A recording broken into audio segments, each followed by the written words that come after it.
Hello, my name is Justin Bright, and welcome to Kerbal Space Program version 1.8.1 in my next small step RP-1 career mode playthrough. And we are going to start off, I think, with, we've got a couple things coming up. So we can see that we have our Earth to Mars transfer window in just about 65 days. So we are just going to get this Intrepid 6 completed and ready for that, and then we're just going to let it sit for a little while, do a little bit of building on Surveyor 3, and then roll it out when it's ready to go. So I want to just make sure that it's out there and ready. It can't actually stay up in orbit, so we're not going to do that, but we can definitely get it stood up on the pad. And then we have Combox 2. So unfortunately, my first Combox mission, which was intended to be part of my 3-satellite communications network, I accidentally reverted. No, I didn't revert. I accidentally recovered to did a normal recovery instead of recovering it to the VAB after 2 consecutive engine ignition failures. First the left one, then the right one. Maybe it was the other way around, but it doesn't really matter. So what I'm actually going to do, and I've tested this out to make sure that this doesn't break anything, is you can just go in and uncheck build times. And so what happens is you'll notice that this timer is no longer ticking. So this will stay here and not be messed up. But now there's no build times for Kerbal construction time, so I can just slip in and launch one of these. All right, so here we go out on the pad with our Combox 1 satellite, which hopefully will be getting a communications into low Earth orbit, or medium Earth orbit, I should say. So let's see if we have any more engine failures. Engage autopilot. 3, 2, 1. And we have liftoff and have cleared the tower. Fabulous. So this is a standard Tele rocket using the aging Ablestar architecture up on top here. It's not a bad one, I don't think. It's, how to put it? It uses high pressure tanks, which makes this less efficient than any other of the types of upper stages that we could instead be using. However, it also has unlimited restarts, which is helpful for what we are about to try to do. So let's go ahead and get time warping on up, because we are, there's no real issue with where we're going. We are going into a standard orbit. We are going to be doing basically the same trick that we did with the geostationary satellite, where we are going to just be launching directly at the ascending node of the equatorial ascending node, and circularizing there to reduce our inclination to 0. This is not going to be a ooh, it's getting toasty. What is happening? All right, okay, so we're just getting a little toasty on our way up here, but I think we're probably fine. We're getting out of the thick part of the atmosphere now. So anyways, it's we're doing kind of a similar trick, but at a lower altitude than geostationary. We're only going to be going up to about 10 million meters, and I'm just going to work on putting together a synchronous, how to put it? I'm going to end up doing like the resonance orbit type thing, where I put it into a low orbit and then time when I'm going to send it up to its new apogee at 10 million meters, so that I can make sure that the 3 satellites are well spaced out and in a very similar orbital period, so that they're not catching up on each other or anything like that. So that's something that we are going to do, and that is going to be basically good practice for when we go when we want to put up our big geostationary network. But this is just our early communications satellite network, so I am not too stressed about that. This is something that even just the solar panels are not going to last terribly long. After just like 100 days, the solar panels lose like 25% of their ability. They wear out by like 75 or by 25% or so.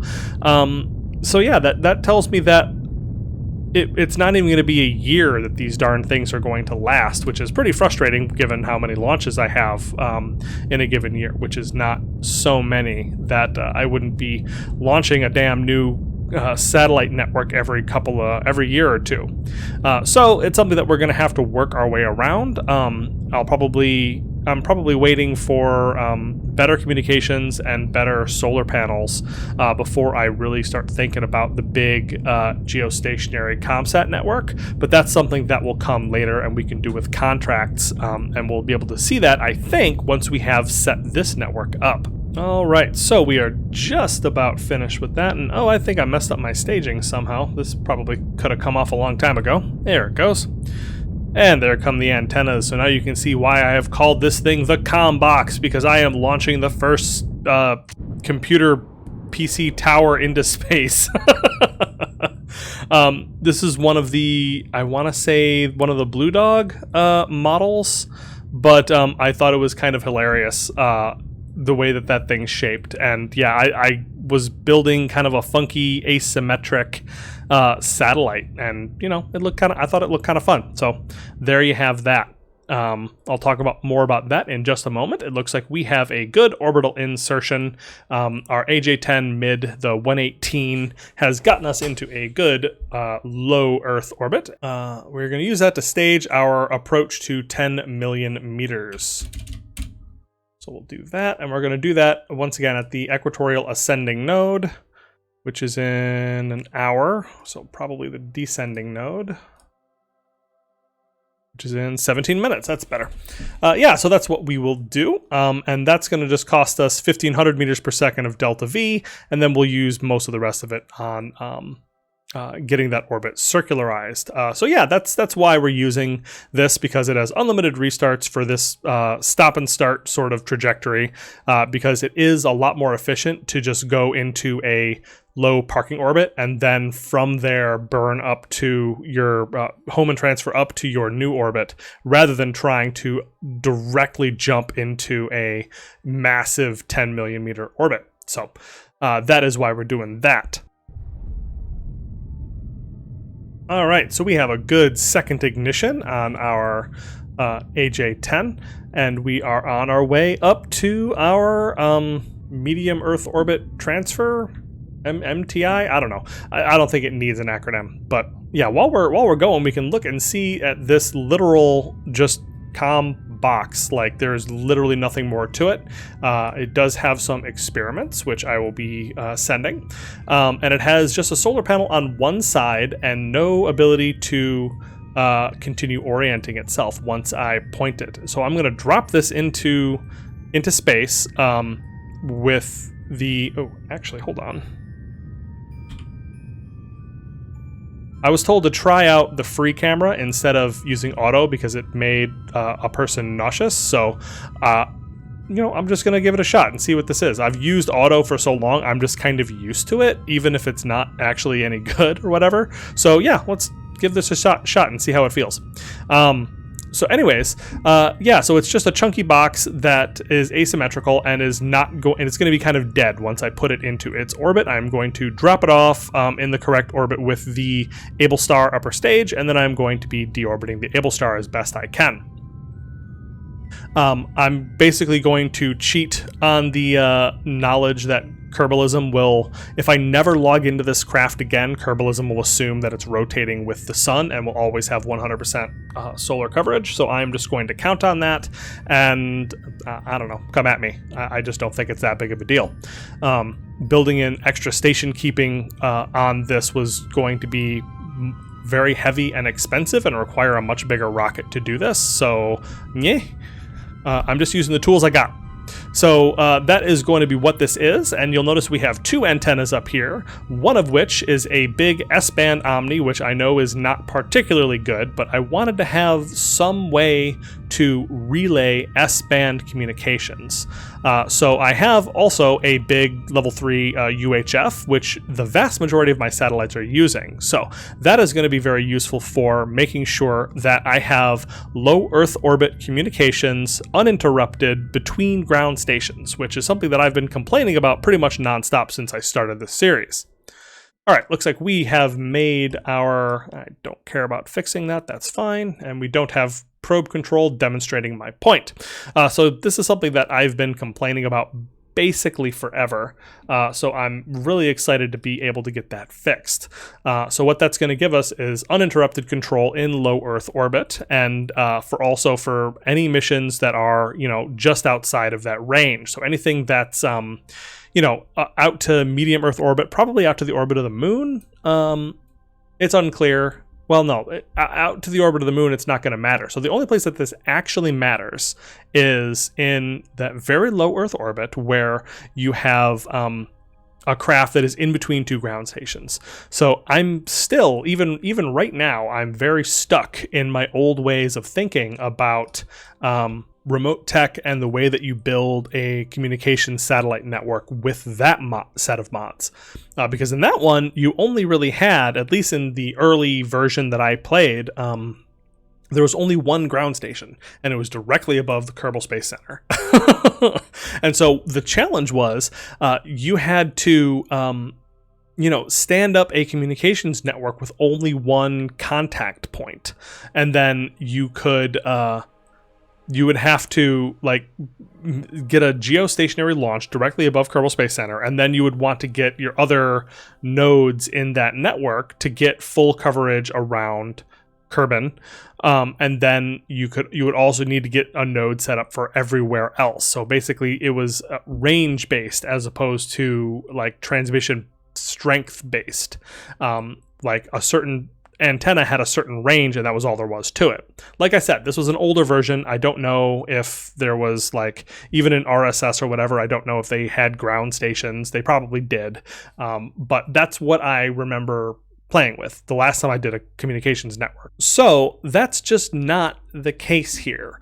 The Deep Space Network, there are 3 of these stations, and there is basically one of them visible. If you're far enough away from Earth, there's going to be one visible from a satellite, from something, at all times. So if you are far enough away from Earth that you can actually get a beam, a cone that encompasses the entirety of Earth, you are almost certainly going to have connection to one of the Deep Space Network stations. The little ground stations are only for this very easy, low Earth orbit satellite connection with UHF. They don't have S-band or K-band or anything bigger like these do, the DSN networks do. So you're not expected to be able to communicate with them. So in effect, that means that anything that's far enough away from Earth effectively always has a connection to a Deep Space Network dish, which means you don't have to stress about that part of the communications network, which is why I'm 33 episodes into this series and only just now beginning to worry about standing up a communications network. So the problem that I'm trying to solve now is I want to make 100% certain that we have UHF communication everywhere. And all of my satellites so far and launchers have a small UHF antenna, and this should allow them to bounce their signal off of a comm box and back down to a station that the comm box will certainly be able to see from 10 million meters as opposed to 150 kilometers. So that is problem the first. Problem the second is, and this is kind of a future-proofing thing and maybe a proof of concept, but I have big S-band antennas on there, ideally to do something similar, where they are trying to bounce signals that could perhaps not otherwise be seen. So this is not super significantly out there, but it's a little bit out there. So there is a possibility that from the moon, you could be over the horizon for the Deep Space Network, but not for one of the satellites that is orbiting around Earth at 10 million meters and eventually at 33 million meters. So yeah, that may give a little bit extra angle on the moon and other targets as well.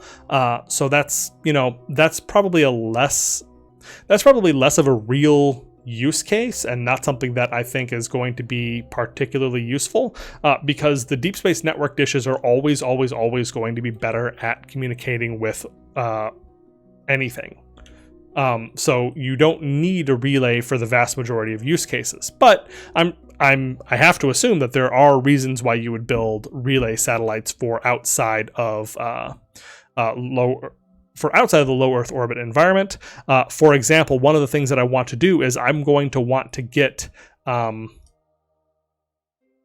I'm going to want to find a way to get communication to the dark side of the moon, and not just the actual dark side, but the side that does not face Earth. I want to be able to get communications there, and there's a couple ways to do that. The one that I like, the one that I've done before, is to basically put it in the Lagrange points 1 and 2 that are ahead of and behind the moon by some number that I couldn't tell you off the top of my head.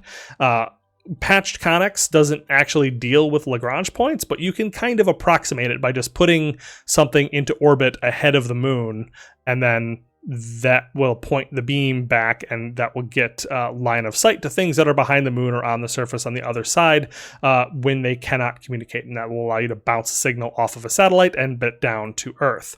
So I'm probably going to do something like that, but I haven't quite decided what that's going to look like. Okay, so that was just a lot of talking about what I want to do with my communications network in the future compared to what I'm actually doing with this one now. So for now, we are going to, let's start with, there's like a certain order that you have to do this, and I get it wrong every time, but I want to change my inclination to 0 at the cheapest equatorial ascending or descending node, which we've already determined is going to be exactly where our apogee is. So very convenient there. That's such a wonderful trick that I didn't know. Like I never learned that until I started playing this particular playthrough of Real Solar System, which means that I'd been trying to do equatorial satellites just like by hand in my previous attempt, which may be why it didn't go so well. So we want to do that, and we also want to simply circularize and create that node, and then we are going to open up the node editor and merge them. And there we go. That increases the delta V, but it makes it so we do both things in one node, and that is fabulous. And there we go. So that's what we're looking at. We are going to be looking at a 10 million meter, roughly. I'm not super concerned about the actual orbital parameters. 10 million is just to make sure that it hits the contract, and that so 3 probes could always see each other over the horizon. And we have 125 units of payload, making sure everything else is correct. And there we go. The perigee that we are trying to get above is 6.4 million meters with a very low eccentricity, so it needs to be perfectly circular. So 10 is obviously going to be fine. I think that 6.3 is like the absolute bare minimum that you could do and have the probes be able to see each other over the horizon. I think that's what that number means, because there's a different number for the 4-node version of this contract. All right, so we are executing this node, and we are flying up and away, and hopefully this will AJ10 will light up just fine once we get up to our apogee, which is coming in just a few seconds. And just a few seconds more, I guess. Any second now. Okay, we are ullaging up. And we have a good ignition. Fantastic. That's awesome. Yeah, so we are on our way into a very good 10 million meter orbit, and this will hopefully provide solid communications that can be used by many more satellites to come, and hopefully this solar panel will survive for a minute so that I can not have to replace this every 6th mission. I'm not sure what the actual solution is for that, to be perfectly honest. With solar panels dying really quickly, and I can't remember if RTGs in RP-1 decay. In the near future electric mod, they have a config that allows you to make RTGs decay over time, which is absolutely correct. Like that's what they do, because they're plutonium or some other highly radioactive material, and that's how they provide heat, is by decaying over time and whatever. So that's what they do. That's what RTGs are all about. It's the decay of the radioisotope that provides thermal energy that generates electricity. see what I mean. So that's absolutely right and correct, but I don't know if that's actually implemented in RP-1 stock. Maybe that's something that is done by Kerbalism. I don't know. So we are going to see. What that basically means is that even RTGs are not going to be something that I can just leave up here and forget forever.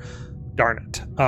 And I haven't unlocked any RTGs yet, but I've looked at them in the tech tree and they are so expensive. So yeah, I guess we'll see what the trade-off is. Well, we know what the trade-off is there, so we will see if that is something that is worth doing. Okay, so there we go. We have set this up. We are in the good orbit. Vessel, not ComSat 2, not ComBox 1. Not ComSat 2? Okay, I don't know why it says checkmark not ComSat 2 TBD X not ComBox 1. But I think what this is trying to say in a backwards way is that I need to actually have 3 individual vessels. So we'll see what happens when we launch the next one of these. But we still have to wrap this mission up. So we are going to point in a way at the sun. Just kill this rotation a bit. I could try to figure out which advanced sunward orientation would make this work, but I'm just not that stressed about it. We are very close to the correct amount of exposure anyways. But like I said, I want to get to about 100%. 100%. There we go. Okay, so stop moving. There we go. That's perfect. That's exactly what we want. We want to stay right there. Our eccentricity is 0. Everything else is perfect. We are just slightly out of the 0 degree inclination, so that's something that I could fix if I cared, but I don't. So I am going to just leave this running. We have the orbital perturbation experiment running on this because I think that's kind of what you need to do to get this finished, is just put it up on every single satellite that you have and hope for the best. So let's go ahead and stage this off. And there is 0 force applied on that, which is both good and bad, because now getting away from the booster stage is going to be troubling. Oh dear.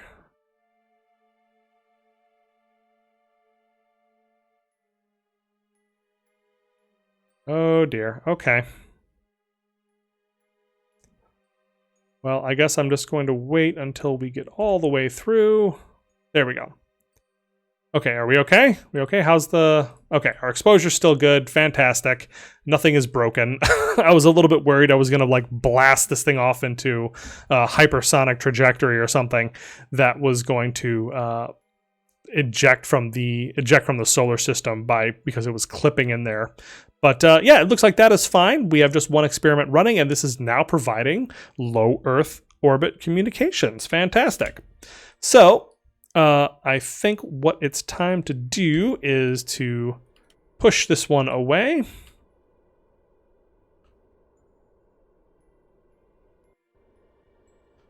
There we go. We've ullaged on up. So let's go ahead and push ourselves retrograde as best we can. Because I don't think we're going to be able to deorbit completely with just 770 meters per second of delta V, but we can get into a different orbit, which is probably good. Although this is marked as debris now, I think. Yes. And we have ignition, and we are off and away and leaving behind the good comm box, which should be helping us out with our communications forever, or at least for like a year and a half. And yeah, we are not able to completely deorbit, but we're going to call that a graveyard orbit for this vessel, and that is that. All right, so successful mission. Fantastic. All right, so that finished. We are going to turn back on build times, check that, and save. And we have now back up to the reconditioning, and you can see that the build time on the Intrepid 6 has not changed.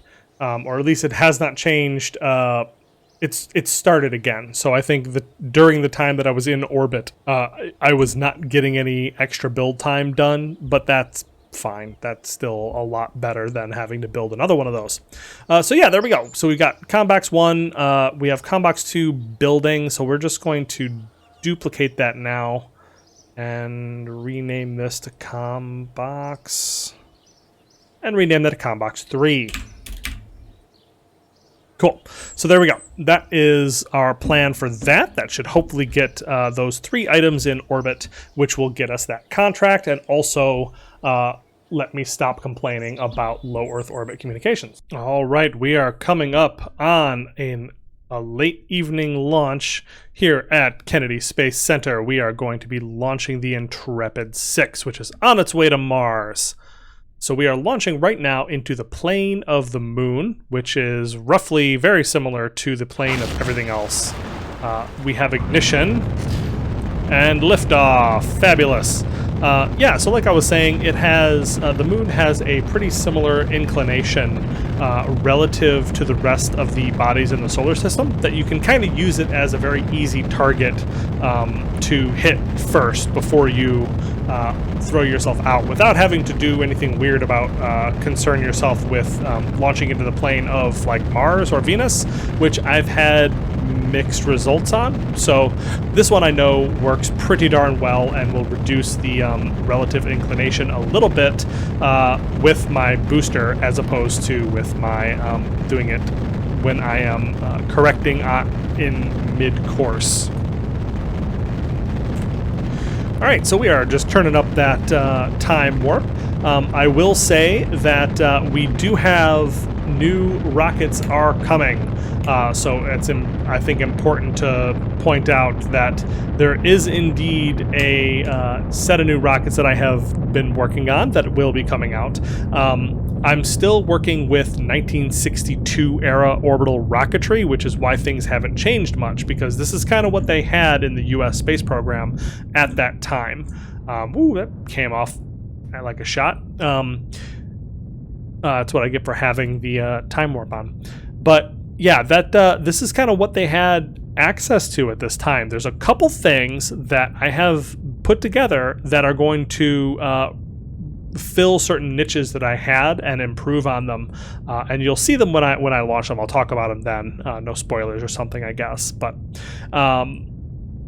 there's just not so many things that I need to have a bunch of different types of rockets, and this Tela does most of everything. But I have finally a whole bunch of new technology coming, so you can see like we've really got stuff moving. We're working on improved flight control, which I'm really just about to we have staged off, and we have a good first ignition on our Agena D upper stage, which is very, very nice.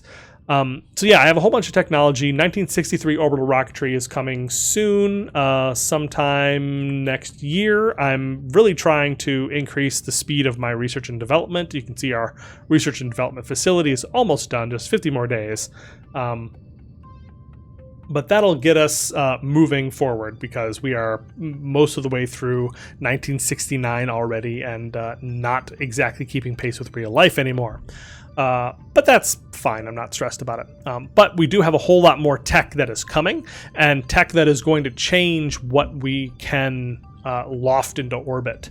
So we've got improved flight control, which is going to have a whole bunch of like probe bits, like better generic thrusters and things like that, better fuels, early docking procedures, which is going to unlock a lot of really fun contracts with our manned missions especially, and also start to allow me to move towards building space stations and things like that. And second generation capsules, which is going to unlock Gemini, which is fantastic. So Gemini and docking and improved flight control all together are going to be kind of the foundation of my manned program for in a really big way. There's going to be a lot of really cool stuff that I can do then that I can't do now, and that's going to really move things forward and allow me to take some incredibly lucrative contracts. And then finally, 1963 orbital rocketry.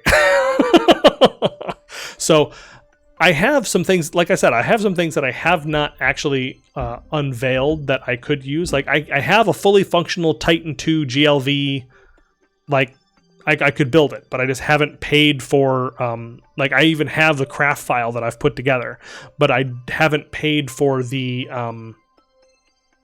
I haven't paid for the unlocks because it's expensive and I've been busy. So that's something that we'll be getting to, I'm sure, soon as well. So, okay, now we are finally here. We are finally in orbit with our Intrepid 6. We have extended our enormous solar panel wings, and we are going to now make our plan towards Mars. We can close down this. We can close down the build list. And I would like very much to advance transfer to another planet. And we are going to Mars. Okay, so you can see that we are now right in the middle of this whole thing. And look at this. Oh my gosh. So like about 18,000 people commented and told me that you could, oh my God. That you could do what I'm doing now, which is zooming in or like selecting a particular area. Like, oops. If I just drag select, oh, it stops when you hit the edge. So maybe from here. If I do something like that. Yeah, oh my gosh, I feel like such a doofus. Yeah, so you can do this, and that will show you the best possible time that you can leave and do things with the constraint of time, which I guess I just thought it wasn't possible. I'm like, oh, this is a very nice tool, but man, it's really hard to select the individual pixel that I want to use, and it's yeah. Anyways, but I got it now. I got it. I figured it out. I was helped by a bunch of different people, and everybody told me. So that is that. We are going to launch a flyby, unfortunately, just a flyby, because this craft is just not going to be able to capture, unless I try to do something very silly like aero brake around Mars, which will probably fail because I have put zero planning into that. This has little flappy bits at the end that could count like aero braking surfaces, right? That wouldn't just burn up. Yeah, unfortunately, Mars's atmosphere is very much of the type that it's too thin to really be helpful for aerobraking and other activities like that, and it's also too thick to ignore, so it would probably not go great. So what I'm going to do is I'm just going to target the ASAP burn, which is going to cost me 4,000 meters per second, which is totally fine because I have plenty to spare. The Agena is a very nice engine. And that is going to get me, a nice long loop around here. Although what I could do, just to see, because that'll get me there in almost a year's time. But if I were to, so you can see I've taken the bottom of the pork chop selection here to get the faster parts of the transfer, because what I want, like this would be the cheapest and that would be the lowest energy also. So if we were to just remove that and then just pick the lowest delta V, that would be one of something up in here. Create that node, and you can see that's a long loop around where we meet it on its way back, and that should, in theory, be a lower, slightly lower. It would be a lower entry velocity into the sphere of influence of Mars. So hopefully that would be something that would be an easier thing to get into a capture, but we are not worried about getting into a capture. So we are going to say ASAP. That's going to cost us 4,400 meters per second of delta V, which we just barely have, and so that's perfect. And what that does is we remove those nodes and create that one. That way we encounter Mars on the first pass here in just 115 days instead of 300 and some over here, which I prefer because I want this to, work out well. And why don't I like I was just talking about how thin the atmosphere is and how useless it is for doing anything. I wonder if I could just punch straight through the atmosphere and get that atmospheric probe contract without disintegrating.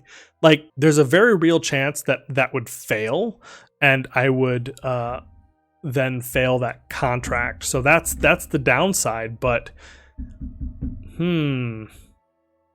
yeah, I'm gonna have to measure and see whether that's worth that gamble, because I really don't know if that would be the right move or not, or if that's something that's like not even close to possible. If I need to like pack a big heat shield or something, but interesting to think about.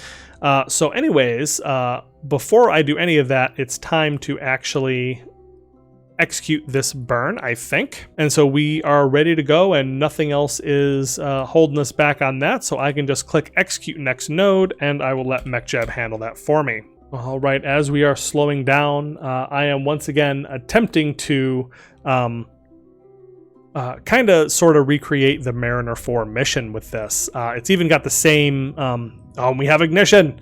We are probably going to make it unless something explodes while we are ongoing here.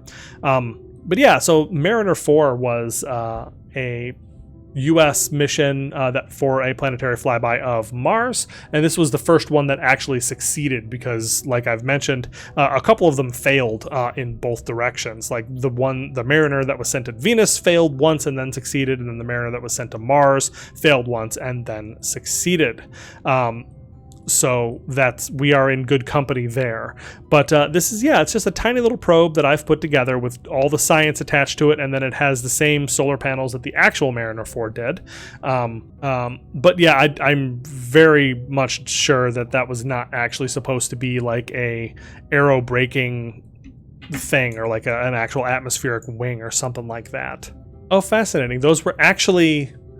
those were solar pressure vanes. So they were like little tiny solar sail type things that were placed on the end of these solar panels to help like guide and push the spacecraft in the direction that they wanted it to, or at least to test that theory, which is a really interesting thing. Yeah, but they're listed right alongside the attitude control thrusters and the other things that the spacecraft had to control itself and orient itself in space. So I have to assume that that's what they were used for, which is a really interesting thing. I didn't really think that there was any operational solar sail type technology that was in use, especially not something this early. So that's really fun.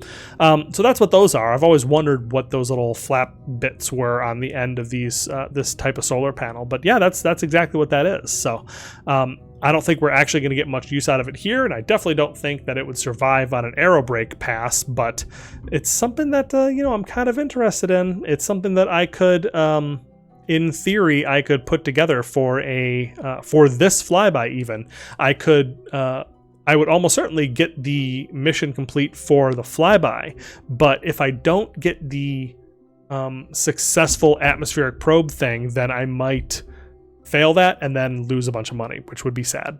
Okay, so we have we have completed our trans-Mars injection burn. Fantastic. So we are headed to Mars. We are going to get there, and what I'm going to do now, I think, is I can just... because I have generic thrusters on the back here, there's no reason not to just kick this thing off. Activate these avionics. Oh, we don't have any connection. That's the issue. So we tumble on into space. And you can see now, as we fly further and further away, our altitude is 21 million meters, and we still don't have a connection with a ground station. You can see that there is... there it is. There we go. So we are now connected only now at 28 million meters with our S-band dish communicating with the Deep Space Network in Madrid. So it took that long to get acquisition of signal because it was so far out of this very narrow cone, because we are using not the absolute biggest dish that we have, but pretty close. So that should mean, in theory, that we finally have power. And I can point down towards the sun. Huzzah! So we have that. Fantastic. So that means we now have control on this spacecraft, which is great. So I can go in and I can set up all of the experiments, of which there are plenty. No, we need to be up towards the sun in this case. But first, I think we need to adjust our trajectory to Mars. So we have a good orbital insertion, but we don't have, not orbital insertion, trans-Mars trajectory plotted, but we don't have a, let's just point ourselves retrograde. I don't think it actually matters too much. We're going to be using RCS for a lot of this. But we should be able to fix our flyby trajectory from here without too much trouble, hopefully.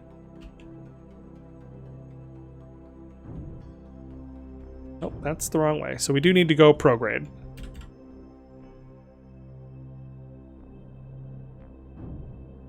All right, so that brings in our Mars, our perihelion, pretty quickly. So we are going to do a bit of that, and then we are going to be pushing, I think, normal.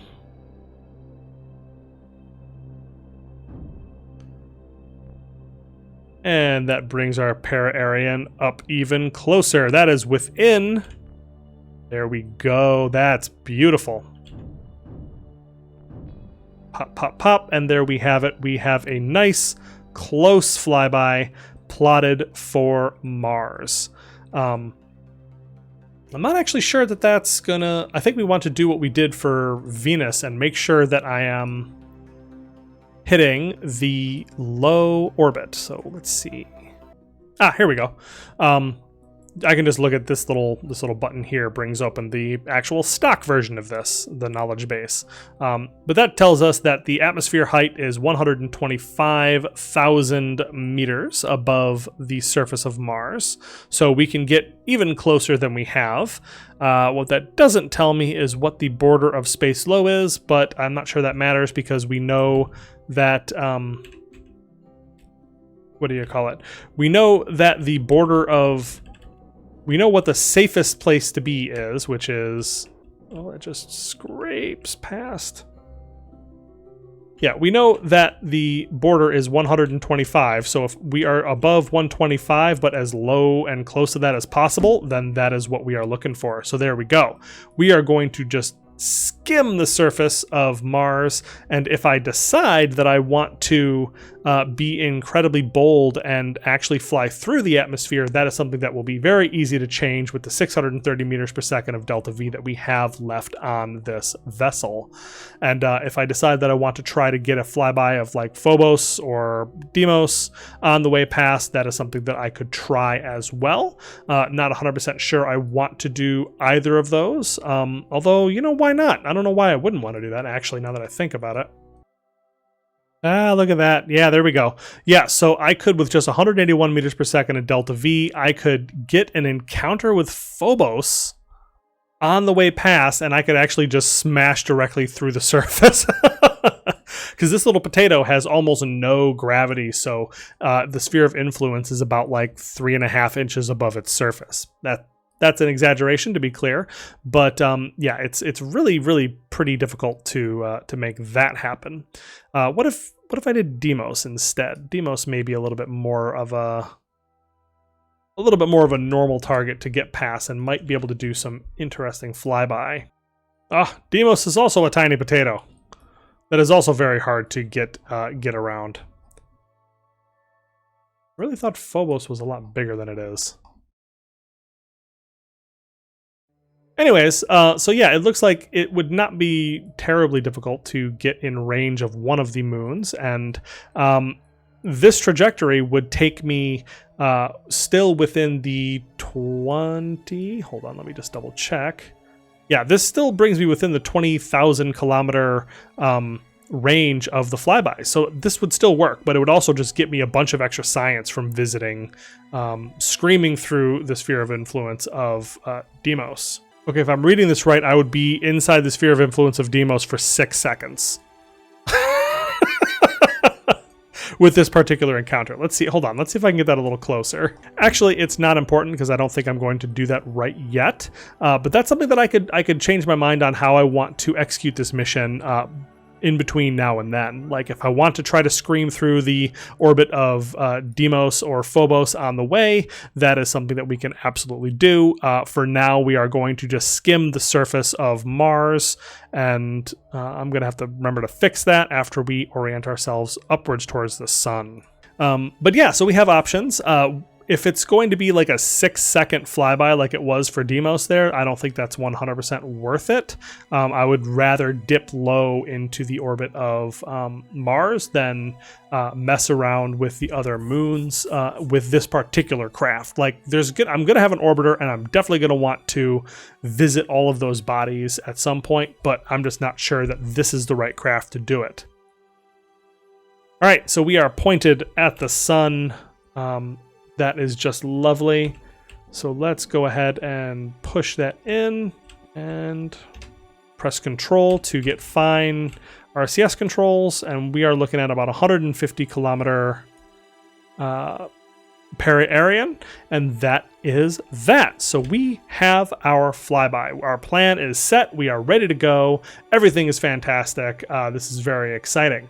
So what I'm going to do now is I'm going to turn off SmartAss, turn on RCS, turn on SAS, and what I'm going to do is I'm going to stop opening MechJab and open up persistent rotation instead. And we are going to set that relative to the sun, and we are going to see if that works the way that I think it does, where that should keep us pointed directly at the sun in this way, even as we rotate, hurtling through the heliocentric space in between planets. So, all right, fantastic. We have probes going to Venus. We have a probe going to Mars. We are going to be sending something to the moon to land in just a moment here. So, man, this is fantastic. Our space program has really come a long way from sending up sounding rockets, right? All right, and that gives us enough science to unlock 1964 to 1965 solid rocket engines, which has a couple of very interesting items. It has a shiny new Altair, which I love. I very much enjoy those. Some new casters, which will be good for if I want to build like a Delta. But it also has, very importantly, the gigundous Titan III UA-1205s and UA-1204 strap-on boosters, which are like a whole different class in and of themselves as far as the size of these boosters. Like, I've been playing in a space where I am launching entire launch vehicles, usually under 150 tons. A really big launch vehicle, my Tela Centaur that I've put together, is about 170, 180 tons for the entire stack. Like the payload, the upper stage, boosters, everything is 180 tons or less. But this one booster, and this is the smaller of the two, is 177 tons. And the Titan III had two of this one, the bigger one, 5-segment booster, 226 tons each. So yeah, that's gonna have some increase in our ability to throw large payloads into space. Whew. So yeah, that's some technology that I definitely want coming up, and it's relatively cheap, which is nice. All right, so improved flight control is completed. Fabulous. So I was actually wrong. This one doesn't have any improved fuels or anything or technology levels, but it does have some big, beefy RCS jets. So we have the 45-degree quad, which is a very helpful angling for putting on top of things that are, at an angle themselves, like, for example, a Apollo spacecraft or something like that. We have that at the 275, 445 Newton class. We have some big thruster arrays for heavy attitude control. I could actually start probably putting these on my I wonder, actually that's a good question. I wonder if that's something that was done, is they actually put in attitude control jets like this instead of like verniers, because I don't think most modern rockets have verniers, and I don't think things like the Saturn V did. So they handled the roll control just by having engines that could gimbal, I think. So yeah. Anyways, I'm gonna have to do some research on how. I don't want to say modern, because like how Gemini era and Apollo era rockets handled roll and attitude control on liftoff, to see how I should be constructing these things, because this is an interesting way to deal with it. I don't know what else I would use a 2 kilonewton attitude jet for. We also have a bigger RCS quad, a much bigger straight generic attitude jet, and finally a 2 kilonewton single thruster, which is pretty cool because that is something that will be useful for certain probes. Instead of clustering a bunch of little engines, it's usually more efficient to have a smaller number of larger generic thrusters. So that is cool. That is all very good, and I'm going to use probably all of that, so we'll just go ahead and research it. Early docking procedures has not just docking ports, but it also has the fuel upgrades and RCS technology upgrades that I thought were coming in this node. So that'll be a next node, and that is going to have all kinds of extra interesting stuff and new types of monopropellant RCS fuel that is going to be a massive upgrade to what we have available now. But I think that is going to do it for us today. We have plans to go to the moon, so what I'm doing now is I'm just taking a look, and we are going to make sure that we are landing on the correct side of the moon, like the side where the sun is, and also we have communications. So yeah, we'll be getting to that next time. So if you enjoyed this episode, please let me know, like, subscribe, all of that. Leave me a comment. I do love hearing from you, and I will see you all next time.